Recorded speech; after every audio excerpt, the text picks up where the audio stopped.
cinéma est venu vous chercher finalement pas très tard non plus. Hein. Vous aviez quel âge la première fois que, j'avais que vous tournez 22 ans. À un moment donné, alors que je commençais vraiment à travailler au théâtre, il y a un jeune gars qui est venu me voir et qui m'a montré un scénario qui s'appelait Boy Meets Girl. Et ce jeune gars, c'était Léos Carax. C'était Léos Carax.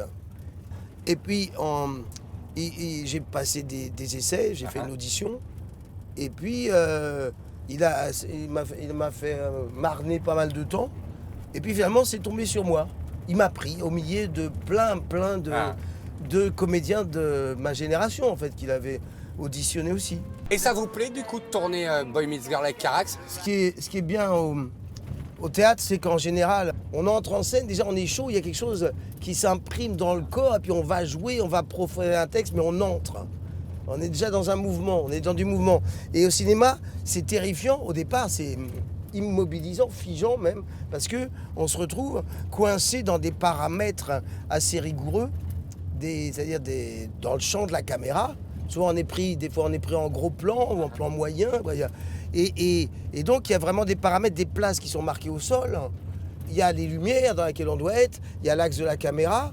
Dis, tac, tac, action. Et vas-y,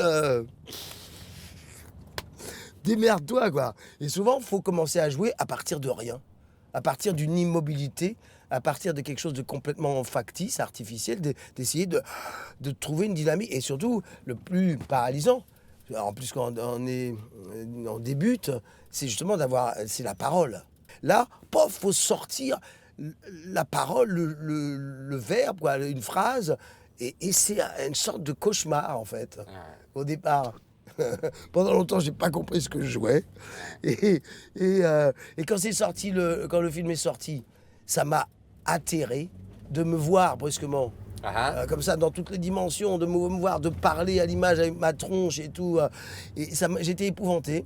Je me suis dit, et c'est bien ça, je me suis dit, bon, j'ai essayé, j'ai été voir ça, mais c'est la première et la dernière fois que je fais du cinéma, et surtout avec ce type. Parce qu'à mon avis, ça s'est très mal passé. C'est une rencontre ratée. Surtout que derrière le coco, il vous rappelle. Et quelle était ma surprise et aussi un peu mon appréhension par la suite, quand il est venu me voir à la sortie justement d'une pièce où je jouais un chien, et il me dit qu'il a écrit un film pour que je le joue. Un personnage Mauvais Sang. C'était Mauvais Sang. J'ai lu Mauvais Sang, et chaque page, je me disais, ah ouais, c'est génial, l'histoire est géniale. Et en même temps, toutes les 3 pages, je voyais qu'il y avait des choses à faire énormes, quoi. Qu'il fallait sauter en parachute, qu'il fallait faire de la moto, qu'il fallait courir. Alors que j'aime pas horreur de courir, quoi. C'est un des grands travelling de l'histoire du cinéma français. Oui, qu'il fallait danser sur David Bowie, Modern etc. Love. Ouais, Modern Love. Ouais. Il y avait que des épreuves comme ça. Je me disais, mais moi, je peux pas faire tout ça. C'est des rôles qui n'existent pas au cinéma à part chez Léos Carax. Ah bah bien sûr. Ah bah c'est lui, il a été, mais il m'a poussé très loin.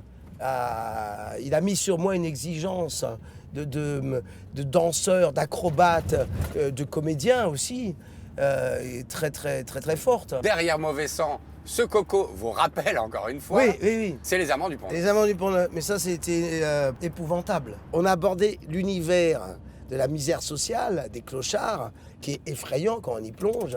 Et par souci d'authenticité, Léos voulait vraiment qu'on baigne un peu là-dedans, quoi. Qu'on aille dans la rue, le rapport à l'alcool aussi, qui est très périlleux pour moi. J'ai pensé perdre la boule. Ah ouais. J'ai pensé devenir fou, je comprenais plus. J'ai commencé à flipper, je me suis dit, mais ils veulent ma peau. Je me dis, à un moment donné, Mauvais Sang, on m'a poussé monter au pinacle, et là, ils veulent me tuer. Il y a une entreprise de destruction. En plus, dans un rapport très particulier, si vous voulez, dans une sorte de triangle amoureux invraisemblable. C'est-à-dire que moi, je jouais dans la fiction l'amoureux de la femme dont Léos était amoureux dans la vie, et qui filmait parce qu'il l'aimait. Alors, en l'occurrence, c'était Juliette, Juliette Binoche. Et donc, c'est un drôle de posture. Et puis moi, j'étais un peu autiste à l'époque. Je n'avais pas de facilité non plus à briser la glace, ou à parler, ou à rentrer dedans. Donc, c'était un rapport de dépendance, de très grande intensité d'échange au moment où ça tournait, et en même temps de trucs de frères ennemis un peu conflictuels, mal définis, très très curieux quoi. Et donc les Amants du Pont-Neuf, ça a été terriblement loin là-dedans.